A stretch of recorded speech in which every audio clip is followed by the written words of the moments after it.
It's my pleasure to introduce our panelist for today's broadcast, Cody Smith, head of the Global Mobility Department for Radius. Cody brings over 20 years' experience in supporting and advising multinational customers on expat, tax, and payroll matters.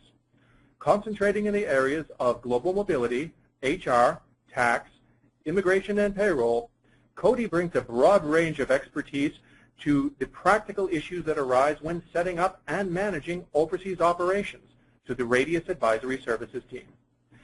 Over to you, Cody.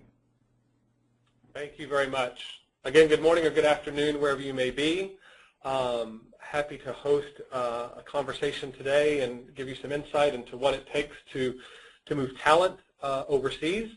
Again, I've got 20 years of experience in the expat field. I deal mainly in expatriate taxation for the individual, helping to minimize employee tax burden and also employer taxes and obligations while maintaining compliance through a broad-based approach of home and host compliance items, whether that's tax, payroll, immigration, things of that matter.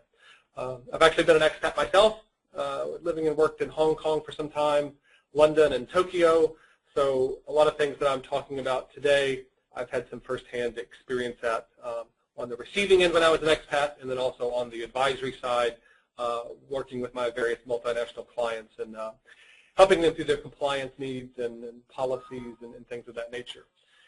So that being said, let's go to the agenda. We'll talk about and kick off some key questions to consider. When I often sit down with many of my clients and prospects, there's usually a couple of burning issues that are on a lot of people's minds. So I've kind of compiled that into a couple of slides. Some of these may sound familiar to you. Others will probably jog your memory and just say, oh, we had that issue not that long ago, and kind of bring it to the forefront of your mind as you're thinking about moving some folks around the world or from country to country.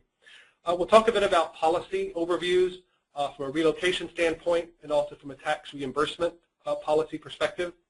We'll give you some definitions around those. We'll talk about immigration and visa concerns. The tax compliance and the management piece, typically what it takes to be compliant in a location. Again, the different reimbursement tax methodologies.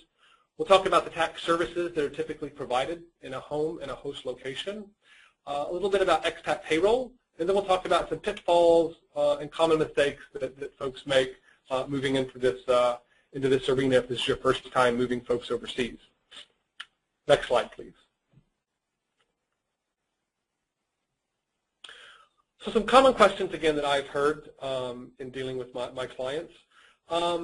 We sit down and we say, we know we have a problem. We've got people that we think are causing some risk for the company.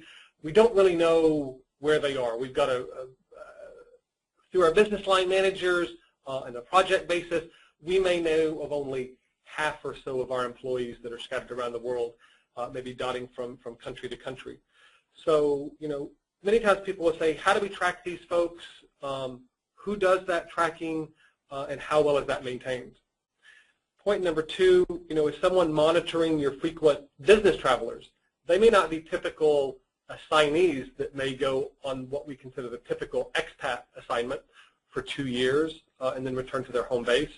You've got people on various projects that typically may be entering the same jurisdiction or multiple jurisdictions on a frequent basis that kind of fall outside of the policy that the company may maintain. Number three is a very valid point. It's really the first premise that we always want to consider when anybody's moving around the world for an assignment or for business trips, and that's immigration. Is the company seeking the appropriate work visa in advance of putting an employee in country to perform services?